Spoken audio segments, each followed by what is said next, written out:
Bapak Dr. Haji Ahmad Syah dan Ibu yang saya hormati,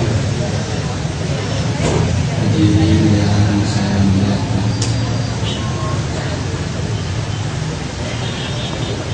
Bersama hadirin, saya ingin mengulangi rasa syukur kepada Allah SWT atas sebuah penting dan unik yang kita lakukan bersama hari ini.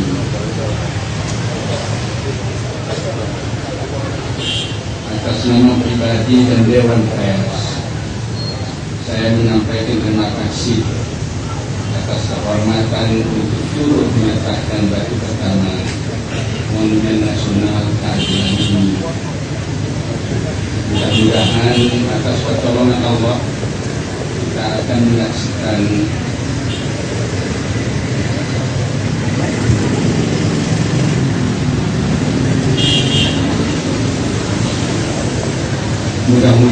atas pertolongan Allah kita akan menyaksikan atau mendengar peletakan batu terakhir tanda selesainya pembangunan Monumen Nasional ini.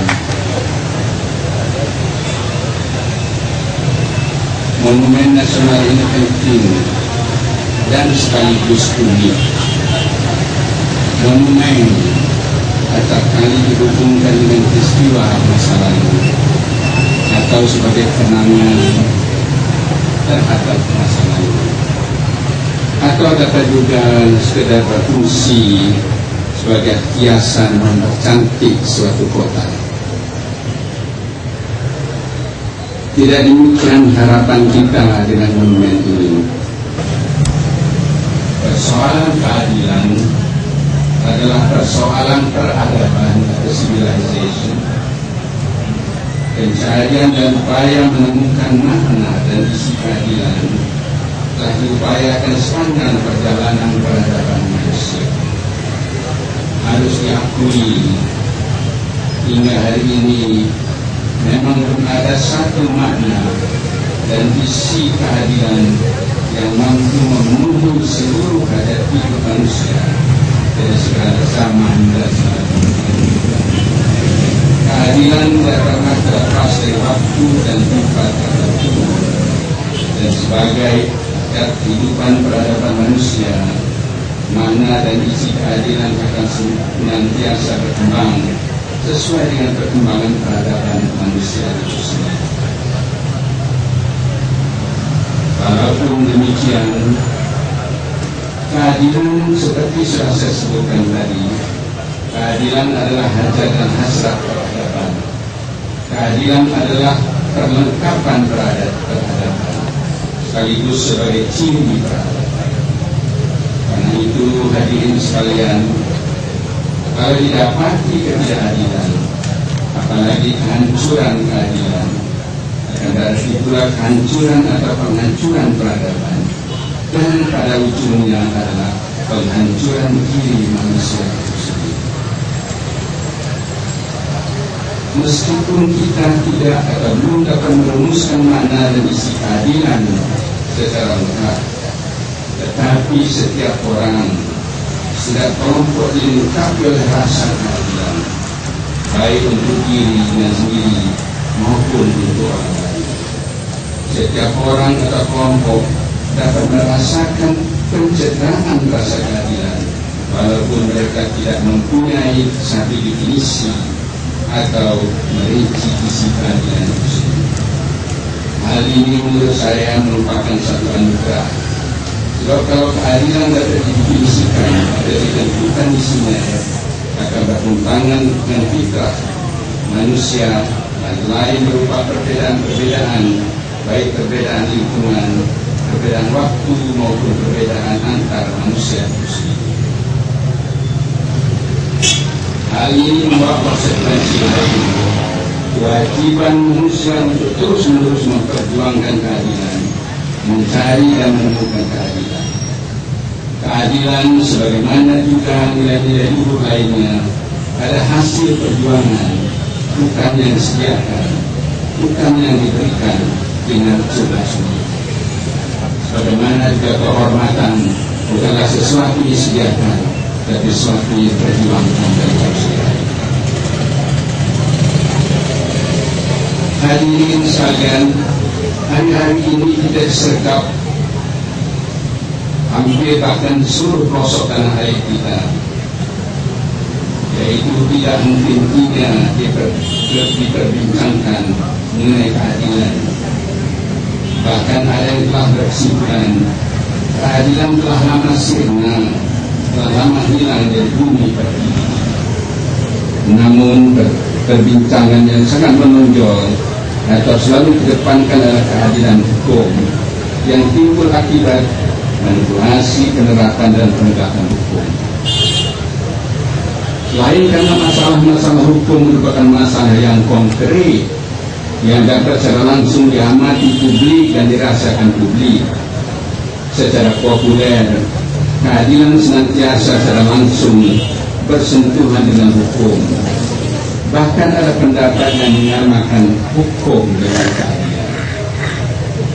Pandangan mengenai kedekatan hukum dan keadilan sama sekali tidak salah. Tidak kalah penting adalah keadilan sosial, keadilan ekonomi, keadilan politik, keadilan budaya, keadilan politik, dan keadilan. Dapat saja terjadi ketidakadilan hukum itu sendiri sebenarnya bukanlah sebuah sebab, melainkan semata-mata sebagai akibat atau setidaknya sebagai refleksi ketiadaan keadilan sosial, ketiadaan keadilan ekonomi, ketiadaan keadilan politik, ketiadaan keadilan budaya, ketiadaan keadilan pendidikan, dan berbagai keadilan yang kita alami tidak semata-mata bersumber dari para pemberi pelayan dan penegak hukum, melainkan bersumber dari aturan hukum yang kita buat itu sendiri. Saya dapat mengambil contoh sebagai pimpinan pers Indonesia. Pada saat ini ada satu undang-undang yang mengancamkan hal-hal yang disebut pencemaran nama baik, undang-undangan buatan bangsa kita, dengan ancaman pidana 10 kali lipat dibanding dengan ancaman yang sama yang dibuat oleh pemerintah kolonial. Sering kita bertanya, kadang-kadang dalam kebiasaan itu kita rindu pada cara orang kolonial melayani kita, di samping kekejaman itu, karena kita mengalami kepaitan-kepaitan itu yang dikatakan oleh Dr. Rahmat. Mahkamah Konstitusi menyatakan tidak sah undang-undang tentang Badan Hukum Pendidikan. Saya kebetulan hadirin sekalian, sejak undang-undang itu dikeluarkan, baik dalam tulisan, pernyataan, ceramah, kuliah, menyatakan undang-undang ini bertentangan dengan undang-undang dasar. Yang terhormat Bapak Kepirmanan sebagai tugas mantan Mahkamah Agung, Bapak-bapak musbidah ini yang baru-baru kan nggak kenal saya. Ini penangi dan hadirin hadirat sekalian. Jadi ini sambutan namanya. Kalau sambutan pertama, saya mengucapkan terima kasih kepada Saudara Rahmat, masih mau dia untuk memperkasai berdiri dan ini. Kalau saya sudah tak yakin saya ini, ya, sudah tak yakin. Ya, karena tak yakinnya, ini baru lagi 6 bulan saya tinggalkan Medan. Jadi ke Medan ini hebat. Semua mesti duit, jabatan duit, ini duit. Ya, saya beres semua yang saya di sini dulu. Tanya, kalau ada pernah saya minta 10 juta, saya bayar 100 juta. Pak Kapolda, Pak Kajati. Kalau silaturahmi itu biasa silaturahmi. Saya jadi bupati prinsip waktu itu. Saya Pak, memang kalau jabatan jadi sekda 32, jadi bupati 3 tempat, jadi sekda 31, jadi wakil gubernur, jadi ketua DPR, jadi gubernur dan tidak. Karena takut orang saya ribas, ya, takut ya. Jadi oleh karena itu prinsip saya selalu haram no, makruh yes. Makruh Pak Kapolda, macam mana makruh yes itu? Dia datang pemborong itu sama saya, Pak, saya ini ada untung, inilah sedikit sama Bapak. Halal ini, halal toiban. Saya ambil. Ya, soalnya tidak minta, tidak suruh dia datang. Pak Kapolda Kejati, kalau ada begitu pengusaha terima aja. Ya. Asalkan jangan diperas. Ya, asalkan jangan diperas. Orang Sumut ini baik-baik nih Pak. Saya yakin dengan silaturahmi saya aman Bapak di Sumatera Utara juga. Jadi oleh karena itulah Pak Rahman, mudah-mudahan ide Anda ini istilahnya orang Sumut imamat. Segera dia lewat Pak Kejati, Kapolda lewat, ini gak tidak. Kalaupun ada setan datang, tak jadi setan juga. Itu aja sudah cukup. Ya. Jadi oleh karena itu ini ada calon-calon wali kota, calon wali kota, calon wali kota, wakil kota. Saya terus terang bukan apa-apa. Saya belum yakin saya sama kalian juga. Belum yakin juga saya itu. Ya, belum yakinnya kenapa? Ya, istilahnya saya dengar begitu dendamnya itu juga yang begitu tadinya. Maunya kalau itu patang-patang tidak cocok, tukar patang-patang. Mesti tarik serampang 12. Begitu. Hari ini tidak. Karena yang di atas patang-patang ikut aja lah. Jadi oleh karena itu Pak Rahmat, saya mudah-mudahanlah Anda tetap pada pendirian Anda. Ini Rahmat ini mulai dari umur 12 tahun, saya suruh beli roti, beli pecel, kalau di bengkelnya. Ya. Waktu saya kuliah tingkat 2, saya umur 30 tahun, lajang, dia bengkel, jadi biarlah bantu dia, mobil kita kirim ke sana. Begitupun tak pernah dia, ini Pak ada untung kita kan? Ya, yang ada paling Pak, ini alat-alat sekarang ada modern, bagaimana kalau dibantu pendel dulu, ini baru sama saya, tapi syukur dia jadi orang besar. Sekarang kalau tak ada acara ini payah juga saya jumpa sudah sama dia. Jadi Pak Kapolda, Pak Kejati, begitulah barangkali saya caplas betul saja. Tapi istilahnya begitu yang di luar, begitu yang di dalam. Jadi Pak Nama, yang penting barangkali bagaimana merubah mental, merubah attitude, merubah integritas diri kita ini kembali untuk yang adil ini. Jadi oleh karena itu Pak IAN tadi saya katakan nggak ada kurikulum untuk istilahnya budi pekerti sama SD dibuat kembali. Dulu saya kalau SD ada budi pekerti, lewat kau kalau ada rambutan tidak boleh kau ambil. Kalau kau ambil nanti hidup dan berdoa besar. Tidak, ya kita kan takut, ya takut. Sekarang tidak, lewat kita bukan lagi buahnya, batangnya pun dipotongnya. Itulah sekarang ini. Jadi oleh karena itu sekali lagi masyarakat Sumatera Utara dengan adanya ini mungkin menjadi cemeti bagi kita bagaimana keadilan itu supaya jadi di Sumatera Utara. Jangan saya di Jakarta. Medan adalah pelayanan publik yang terjelek di Indonesia. Begitulah di Komisi 2 terjadi. Saya marah juga lah, ya kan kampung kita ya kan. Tapi memang saya dengar juga ceritanya kalau saya jalan ke sana sini memang betul begini. Tapi inilah DPD inilah kalau saya sekarang DPRD menonton saya siapa pemain puluh, siapa pemain ini saya Pak kebetulan sekarang badan kehormatan DPR. Kalau ada anggota DPR yang macam-macam, saya terbuka aja kan ya. Jadi itu aja barangkali dalam kesempatan ini. Mari kita dukung Saudara Rahmat, mudah-mudahan ide-ide itu menjadi kenyataan. Ya, itu saja barangkali sambutan saya. Burung yang kita kasih. Sekian, terima kasih. Assalamualaikum warahmatullahi wabarakatuh.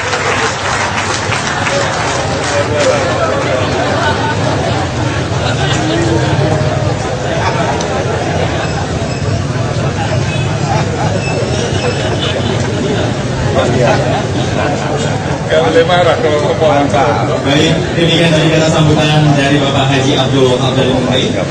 Beliau juga mantan Ketua DPRD Sumatera Utara dan peraih suara terbanyak kedua setelah putra Susilo Bambang Yudhoyono. Selamat siang, salam sejahtera buat semua. Kami di DPD sudah dibiasakan pakai Om Swastiastu. Ya.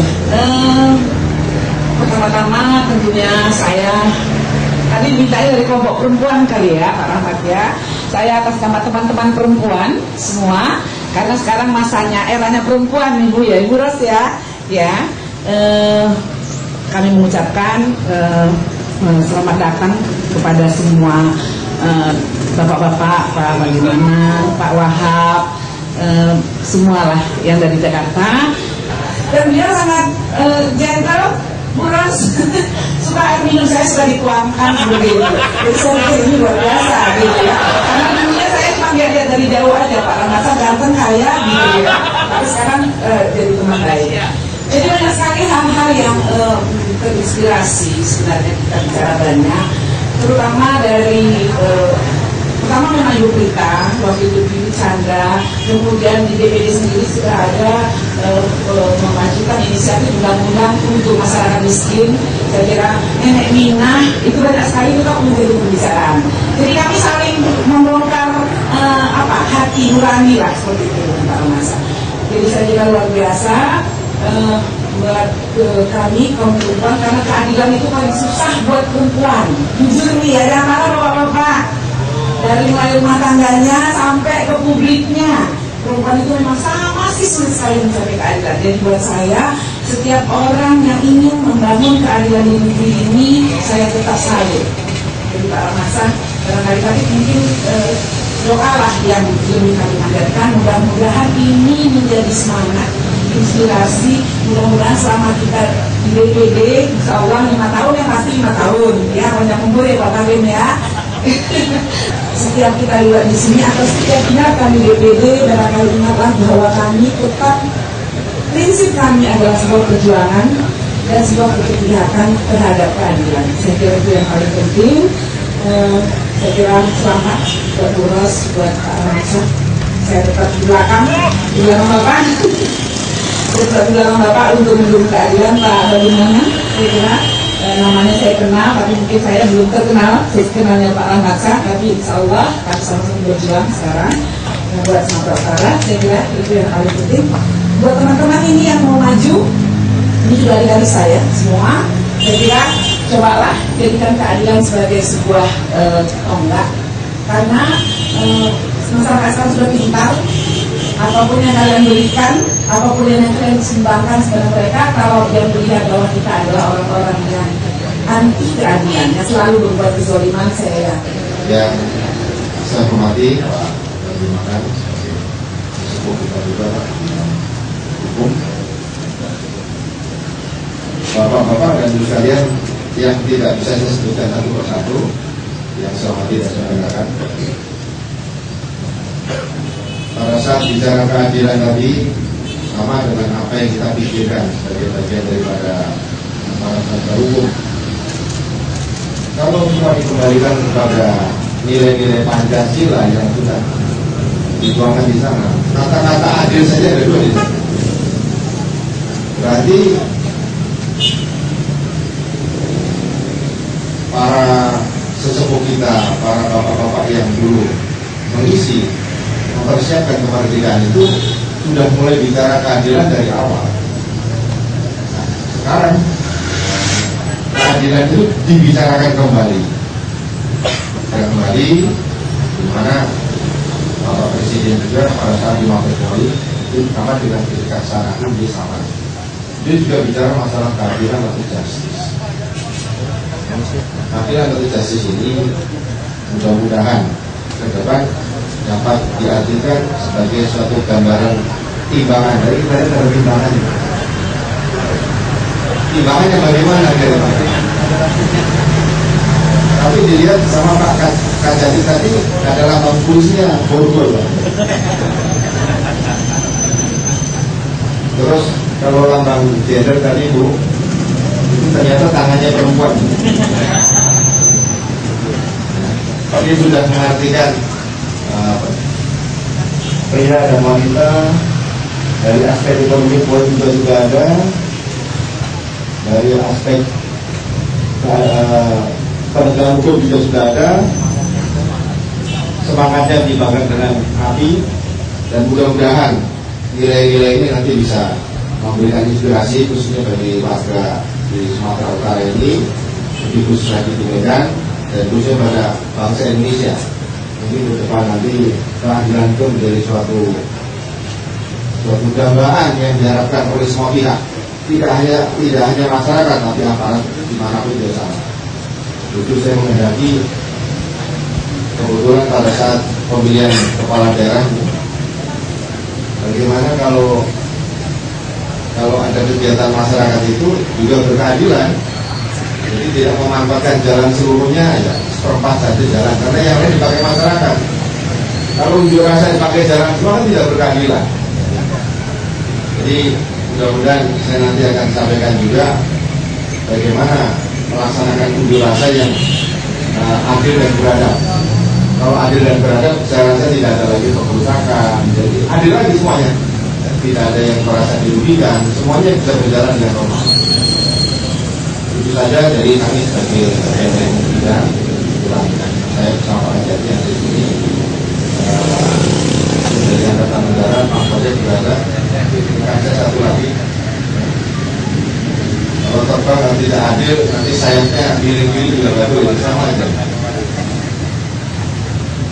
Itu saja, selamat, mudah-mudahan ke depan nanti kita semua, apa yang dibangun di sini, di titik ini menjadi titik awal keadilan menjadi lebih terang lagi, tidak keadilan yang abu-abu, tapi keadilan yang sangat-sangat jelas. Itu saja dari kami. Sekali terima kasih. Saya akhiri dengan wabillahi taufiq wal hidayah. Wassalamualaikum warahmatullahi wabarakatuh.